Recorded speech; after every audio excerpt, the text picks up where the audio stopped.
294 ቀን ሆኖናል መስከረም 1 ዘፍጥረት 1 ብለን የእግዚአብሔርን ቃል ማንበብ ከጀመርን። ዛሬ በደረስንበት ቀን የምናነበው የማርቆስ ወንጌልን ነው። ከምዕራፍ 1 እስከ 4 ድረስ ያለውን አብረን እናንብብ። በጌታ በኢየሱስ ስም አነባለሁ። የማርቆስ ወንጌል ምዕራፍ 1። የእግዚአብሔር ልጅ የኢየሱስ ክርስቶስ ወንጌል መጀመሪያ። እነሆ መንገድን የሚጠርግ መልእክተኛዬን በፊትህ እልካለሁ፣ የጌታን መንገድ አዘጋጁ፣ ጥርጊያውንም አቅኑ እያለ በምድረ በዳ የሚጮህ ሰው ድምጽ ተብሎ በነቢዩ በኢሳይያስ እንደተጻፈ ዮሐንስ በምድረ በዳ እያጠመቀ የንስሐንም ጥምቀት ለኃጢአት ስርየት እየሰበከ መጣ። የይሁዳም አገር ሁሉ የኢየሩሳሌምም ሰዎች ሁሉ ወደ እርሱ ይወጡ ነበር። ኃጢአታቸውንም እየተናዘዙ በዮርዳኖስ ወንዝ ከእርሱ ይጠመቁ ነበር።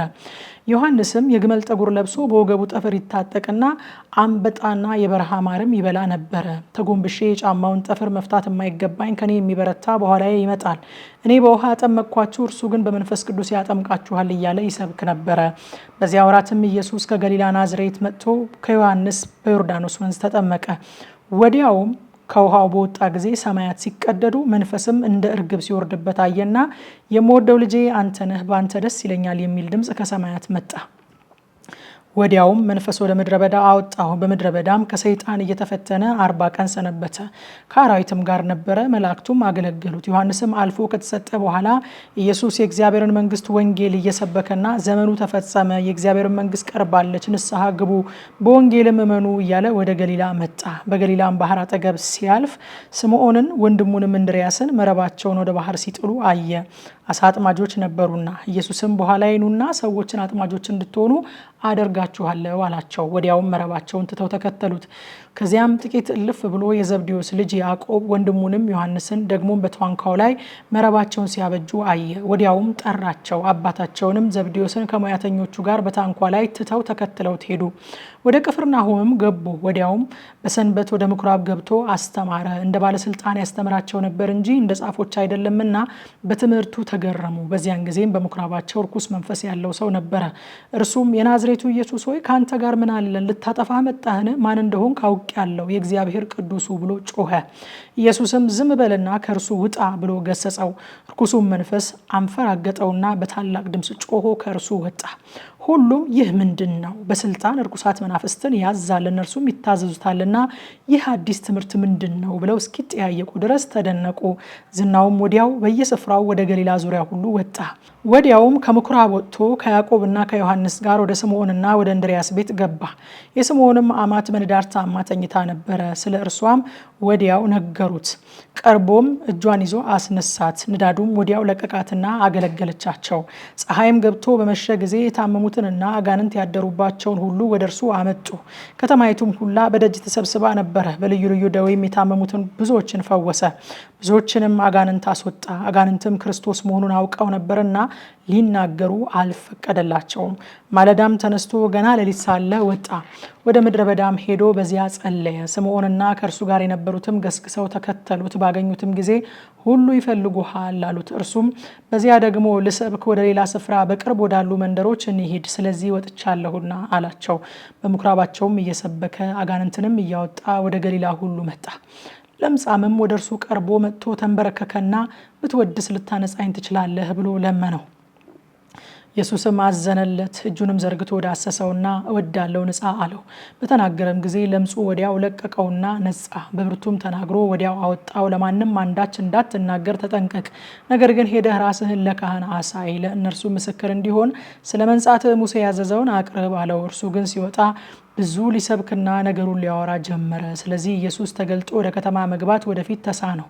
ነገር ግን በውጪ በምድረ በዳ ይኖር ነበረ። ከየስፍራውም ወደ እርሱ ይመጡ ነበረ። የማርቆስ ወንጌል ምዕራፍ 2። ከጥቂት ቀን በኋላ ወደ ቅፍርናሆም ደግሞ ገብቶ በቤት ውስጥ እንደሆነ ተሰማ። በደጅ ያለው ስፍራም እስኪጠባቸው ድረስ ብዙ ሰዎች ተሰበሰቡ። ቃሉንም ይነግራቸው ነበረ። 4 ሰዎችም የተሸከሙትን ሽባ አመጡለት። ስለ ሕዝቡም ብዛት ወደ እርሱ ማቅረብ ቢያቅታቸው እርሱ ያለበትን የቤቱን ጣራ አነሱ። ነድለውም ሽባው የተኛበትን አልጋ አወረዱ። ኢየሱስም እምነታቸውን አይቶ ሽባውን አንተ ልጅ ኃጢአትህ ተሰረየችልህ አለው። ከጻፎችም አንዳንዶቹ በዚያ ተቀምጠው ነበረ። በልባቸውም ይህ ሰው ስለምን እንደዚህ ያለ ስድብ ይናገራል? ከአንዱ ከአንዱ ከእግዚአብሔር በቀር ኃጢአትን ሊያስተሰርይ ማን ይችላል ብለው አሰቡ። ወዲያውም ኢየሱስ በልባቸው እንዲህ እንዳሰቡ በመንፈሱ አውቆ እንዲህ አላቸው፣ በልባችሁ ይህንን ስለምን ታስባላችሁ? ሽባውን ኃጢአት ተሰረየችልህ ከማለት ወይስ ተነሳ አልጋህን ተሸከምና ሂድ ከማለት ማናቸው ይቀላል? ነገር ግን ለሰው ልጅ በምድር ላይ ኃጢአትን ሊያስተሰርይ ስልጣን እንዳለው እንድታውቁ ሽባውን አንተን እልሃለሁ፣ ተነሳ አልጋህን ተሸከምና ወደ ቤትህ ሂድ አለው። ተነስቶም ወዲያው አልጋውን ተሸክሞ በሁሉ ፊት ወጣ። ስለዚህም ሰዎች ሁሉ ተገረሙና እንዲህ ያለ ከቶ አላየንም ብለው እግዚአብሔርን አከበሩ።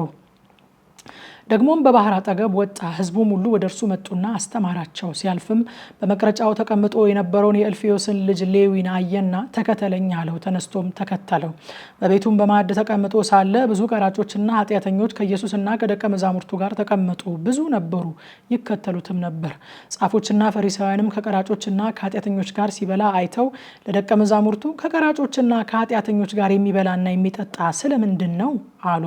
ኢየሱስም ሰምቶ ሕመምተኞች እንጂ ብርቱዎች ባለመድኃኒት አያስፈልጋቸውም፣ ኃጢአተኞችን እንጂ ጻድቃንን ልጠራ አልመጣሁም አላቸው። የዮሐንስ ደቀ መዛሙርትና ፈሪሳውያን ይጦሙ ነበረ። መጥተውም የዮሐንስና የፈሪሳውያን ደቀ መዛሙርት የሚጦሙት፣ ያንተ ደቀ መዛሙርት ግን የማይጦሙት ስለምንድን ነው አሉት። ኢየሱስም አላቸው፣ ሙሽራው ከእነርሱ ጋር ሳለ ሚዜዎች ሊጦሙ ይችላሉን? ሙሽራው ከእነርሱ ጋር ሳለ ሊጦሙ አይችሉም። ነገር ግን ሙሽራው ከእነርሱ የሚወሰድበት ወራት ይመጣል፣ በዚያ ወራት ይጦማሉ። ባረጀ ልብስ አዲስ እራፊ የሚጥፍ የለም። ቢደረግ ግን አዲሱ መጣፊያ አሮጌውን ይቦጭቀዋል፣ መቀደዱም የባሰ ይሆናል። ባረጀ አቁማዳም አዲስ የወይን ጠጅ የሚያኖር የለም። ቢደረግ ግን የወይን ጠጁ አቁማዳውን ያፈነዳል፣ የወይኑም ጠጅ ይፈሳል፣ አቁማዳውም ይጠፋል። አዲሱን የወይን ጠጅ ግን በአዲስ አቁማዳ ያኖራሉ። በሰንበትም በእርሻ መካከል ሲያልፍ ደቀ መዛሙርቱ እየሄዱ እሸት ይቀጥፉ ጀመረ። ፈሪሳውያንም እነሆ በሰንበት ያልተፈቀደውን ስለምን ያደርጋሉ አሉት። እርሱም ዳዊት ባስፈለገውና በተራበ ጊዜ እርሱ አብረውት ከነበሩት ጋር ያደረገውን አብያታር ሊቀ ካህናት በነበረ ጊዜ ወደ እግዚአብሔር ቤት እንደገባ ከካህናት በቀር መብላቱ ያልተፈቀደውን የመስዋዕትን እንጀራ እንደበላ ከእርሱም ጋር ለነበሩት እንደሰጣቸው ከቶ አላነበባችሁምን አላቸው። ደግሞም ሰንበት ስለ ሰው ተፈጥሯል እንጂ ሰው ስለ ሰንበት አልተፈጠረም፣ እንዲሁ የሰው ልጅ ለሰንበት እንኳ ጌታዋ ነው አላቸው። ማርቆስ ወንጌል ምዕራፍ 3።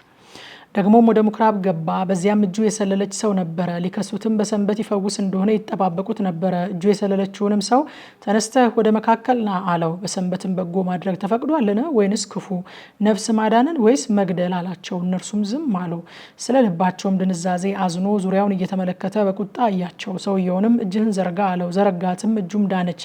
ፈሪሳውያንም ወጥተው እንዴት አድርገው እንዲያጠፉት ከሄሮድስ ወገን ጋር ተማከሩበት። ኢየሱስም ከደቀ መዛሙርቱ ጋር ወደ ባህር ፈቀቅ አለ። በገሊላም የመጡት ብዙ ሰዎች ተከተሉት። እንዴት ትልቅ ነገርም እንዳደረገ ሰምተው ብዙ ሰዎች ከይሁዳ፣ ከኢየሩሳሌም፣ ከኤዶሚያስ፣ ከዮርዳኖስ ማዶም ከጢሮስና ከሲዶና ምድርም ወደ እርሱ መጡ። ሰዎቹም እንዳያጋፉት ታንኳን ያቆዩለት ዘንድ ደቀ መዛሙርቱን አዘዛቸው። ብዙ ሰዎችን አድኖ ነበርና፣ ስለዚህም ስቃይ ያለባቸውን ሁሉ እንዲዳስሱት ይወድቁበት ነበረ። ርኩሳን መናፍስትም ባዩት ጊዜ በፊቱ ተደፍተው አንተ የእግዚአብሔር ልጅ ነህ እያሉ ጮሁ። እንዳይገልጡትም በጣም አዘዛቸው። ወደ ተራራም ወጣ። ራሱም የወደዳቸውን ወደ እርሱ ጠራ። ወደ እርሱም ሄዱ። ከእርሱም ጋር እንዲኖሩና ለመስበክ እንዲልካቸው ድውዮችንም ሊፈውሱ አጋንንትንም ሊያወጡ ስልጣን የሆነላቸው ዘንድ 12 አደረገ። ስምዖንም ጴጥሮስ ብሎ ሰየመው። የዘብዴዎስን ልጅ ያዕቆብን፣ ያዕቆብንም ወንድም ዮሐንስን ቦአርኔጌስ ብሎ ሰየማቸው። የነጎድጓድ ልጆች ማለት ነው። እንድርያስንም፣ ፊልጶስንም፣ በርተሎሜዎስንም፣ ማቴዎስንም፣ ቶማስንም፣ የእልፍዮስን ልጅ ያዕቆብን፣ ታዲዮስንም፣ ቀነአዊውን ስምዖንንም፣ አሳልፎ የሰጠውንም የአስቆሮቱን ይሁዳን። ወደ ቤትም መጡ። እንጀራም መብላት እንኳ እስኪሳናቸው ድረስ እንደገና ብዙ ሰዎች ተሰበሰቡ። ዘመዶቹም ሰምተው አበደ ብለዋልና ሊይዙት መጡ። ከኢየሩሳሌም የወረዱ ጻፎችም ብዔልዜቡል አለበት፣ ደግሞ በአጋንንት አለቃ አጋንንትን ያወጣል ብለው ተናገሩ። እነርሱንም ወደ እርሱ ጠርቶ በምሳሌ ነገራቸው። ሰይጣን ሰይጣንን ሊያወጣው እንዴት ይችላል? መንግስትም እርስ በርሷ ከተለያየች ያቺ መንግስት ልትቆም አትችልም። ቤትም እርስ በርሱ ከተለያየ ያ ቤት ሊቆም አይችልም። ሰይጣንም ራሱን ተቃውሞ ከተለያየ መጨረሻ ይሆንበታል እንጂ ሊቆም አይችልም። አይችልም። ነገር ግን አስቀድሞ ኃይለኛውን ሳያስር ወደ ኃይለኛው ቤት ገብቶ ዕቃውን ሊበዘብዝ የሚችል የለም። ከዚያም ወዲያ ቤቱን ይበዘብዛል። እውነት እላችኋለሁ ለሰው ልጆች ኃጢአት ሁሉ የሚሳደቡትም ስድብ ሁሉ ይሰረይላቸዋል። በመንፈስ ቅዱስ ላይ የሚሳደብ ሁሉ ግን የዘላለም ኃጢአት ዕዳ ይሆንበታል እንጂ ለዘላለም አይሰረይለትም፣ ርኩስ መንፈስም አለበት ይሉ ነበርና። እናትና ወንድሞቹም መጡ፣ በውጭም ቆመው ወደ እርሱ ልከው አስጠሩት። ብዙ ሰዎችም በዙሪያው ተቀምጠው ነበሩና እነሆ እናትህ ወንድሞችም በውጭ ቆመው ይፈልግሃል አሉት። መልሶም እናቴ ማናት? ወንድሞቼስ እነማን ናቸው? አላቸው። በዙሪያው ተቀምጠው ወደ ነበሩት ተመለከተና እነሆ እናቴ ወንድሞቼም የእግዚአብሔርን ፈቃድ የሚያደርግ ሁሉ እርሱ ወንድሜ ነው፣ እህቴም እናቴም አለ። የማርቆስ ወንጌል ምዕራፍ 4። ደግሞም በባህር ዳር ሊያስተምር ጀመረ። እጅግ ብዙ ሰዎችም ወደ እርሱ ስለተሰበሰቡ እርሱ በታንኳ ገብቶ በባህር ላይ ተቀመጠ። ሕዝቡም ሁሉ በባህር ዳር በምድር ላይ ነበሩ። በምሳሌም ብዙ ያስተምራቸው ነበር። በትምህርቱም አላቸው፣ ስሙ፣ እነሆ ዘሪ ዘርን ሊዘራ ወጣ። ሲዘራም አንዳንዱ በመንገድ ዳር ወደቀና ወፎች መጥተው በሉት። ሌላውም ብዙ መሬት በሌለበት በጭንጫ ላይ ወደቀና ጥልቅ መሬት ስላልነበረው ወዲያው በቀለ። ፀሐይም ሲወጣ ጠወለገ፣ ስርም ስላልነበረው ደረቀ። ሌላውም በእሾህ መካከል ወደቀ፣ እሾህም ወጣና አነቀው፣ ፍሬም አልሰጠም። ሌላውም በመልካም መሬት ላይ ወደቀና ወጥቶ አድጎ ፍሬ ሰጠ። አንዱም 30 አንዱም 60 አንዱም 100 አፈራ። የሚሰማ ጆሮ ያለው ይስማ አለ። ብቻውንም በሆነ ጊዜ በዙሪያው የነበሩት ከ12ቱ ጋር ስለ ምሳሌው ጠየቁት። እንዲህም አላቸው፣ ለእናንተ የእግዚአብሔርን መንግስት ምስጢር ማወቅ ተሰጥቷቸዋል። በውጭ ላሉት ግን አይተው እንዳያዩ እንዳይመለከቱም፣ ሰምተው እንዳይሰሙ እንዳያስተውሉም፣ እንዳይመለሱ ኃጢአታቸውንም እንዳይሰረይላቸው ነገር ሁሉ በምሳሌ ይሆንባቸዋል አላቸው። ይህን ምሳሌ አታውቁምን? እንዴትስ ምሳሌዎቹን ሁሉ ታውቃላችሁ? ዘሪው ቃሉን ይዘራል። ቃልም በተዘራበት በመንገድ ዳር የሆኑት እነዚህ ናቸው። በሰሙት ጊዜ ሰይጣን ወዲያው መጥቶ በልባቸው የተዘራውን ቃል ይወስዳል። እንዲሁ በጭንጫ ላይ የተዘሩት እነዚህ ናቸው። ቃሉንም ሰምተው ወዲያው በደስታ ይቀበሉታል። ሰምተውም ወዲያው በደስታ ይቀበሉታል። ለጊዜውም ነው እንጂ በእነርሱ ስር የላቸውም። ኋላም በቃሉ ምክንያት መከራ ወይንም ስደት በሆነ ጊዜ ወዲያው ይሰናከላሉ። በእሾህም የተዘሩት ሌሎች ናቸው። ቃሉን የሰሙት እነዚህ ናቸው። የዚህ ዓለም ሀሳብና የባለጠግነት ማታለል የሌላውም ነገር ምኞት ገብተው ቃሉን ያንቃሉ፣ የማያፈራም ይሆናል። በመልካም መሬት የተዘሩት ቃሉን ሰምተው የሚቀበሉት አንዱም 30 አንዱም 60 አንዱም 100 ፍሬ የሚያፈሩት እነዚህ ናቸው። እንዲህም አላቸው፣ መብራትን ከእንቅብ ወይም ከአልጋ በታች ሊያኖሩት ያመጡታልን? በመቅረዝ ላይ ሊያኖሩት አይደለምን? እንዲገለጥ ባይሆን የተሰወረ የለምና ወደ ግልጥ እንዲመጣ እንጂ የተሸሸገ የለም። የሚሰማ ጆሮ ያለው ቢኖር ይስማ አላቸው። ምን እንድትሰሙ ተጠበቁ። በምትሰፍሩበት መስፈሪያ ይሰፈርላችኋል፣ ለእናንተም ይጨመርላችኋል። ላለው ይሰጠዋልና ከሌለውም ያው ያለው እንኳ ይወሰድበታል። እርሱም አለ፣ በምድር ዘርን እንደሚዘራ ሰው የእግዚአብሔር መንግስት እንደዚህ ናት። ሌሊትና ቀን ይተኛልም ይነሳልም፣ እርሱም እንዴት እንደሚሆን ሳያውቅ ዘሩ ይበቅላል ያድግማል። ምድሪቱም አውቃ በመጀመሪያ ቡቃያ፣ ኋላም ዛላ፣ ኋላም በዛላው ፍጹም ሰብል ታፈራለች። ፍሬ ግን ሲበስል መከር ደርሷልና ወዲያው ማጭድ ይልካል። እርሱም አለ፣ የእግዚአብሔር መንግስትን በምን እንመስላታለን? ወይስ በምን ምሳሌ እንመስላታለን?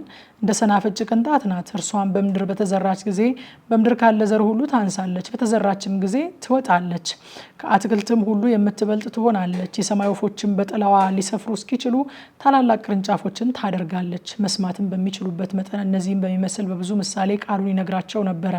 ያለ ምሳሌ ግን አልነገራቸውም። ለብቻቸውም ሲሆኑ ነገሩን ሁሉ ለደቀ መዛሙርቱ ይፈታላቸው ነበረ። በዚያም ቀን በመሸ ጊዜ ወደ ማዶ እንሻገር አላቸው። ሕዝቡንም ትተው በታንኳ እንዲያወሰዱት፣ ሌሎች ታንኳዎችም ከእርሱ ጋር ነበሩ። ብርቱ አውሎ ነፋስም ተነሳና ውሃ በታንኳይቱ እስኪሞላ ድረስ ማዕበሉ በታንኳይቱ ይገባ ነበረ። እርሱም በስተኋላ ትራስ ተንተርሶ ተኝቶ ነበረ። አንቅተውም መምህር ሆይ ስንጠፋ አይገድህምን? አሉት። ነቅቶም ነፋሱን ገሰጸው፣ ባህሩንም ዝም በል ጸጥ በል አለው። ነፋሱም ተወ፣ ታላቅ ጸጥታም ሆነ። እንዲህ የምትፈሩ ስለምንድን ነው? እንዴትስ እምነት የላችሁም? አላቸው። እጅግም ፈሩና እንግዲህስ ነፋስም ባህርም የሚታዘዙለት ይህ ማን ነው? ተባባሉ። አሁን የተነበበው ክፍል ማታ 3 ሰዓት በኢትዮጵያ ሰዓት አቆጣጠር በቲክቶክ እና ቴሌግራም ገጻችን በጥልቀት በቀጥታ ስርጭት ይጠናል። ኑ አብረን እናጥና።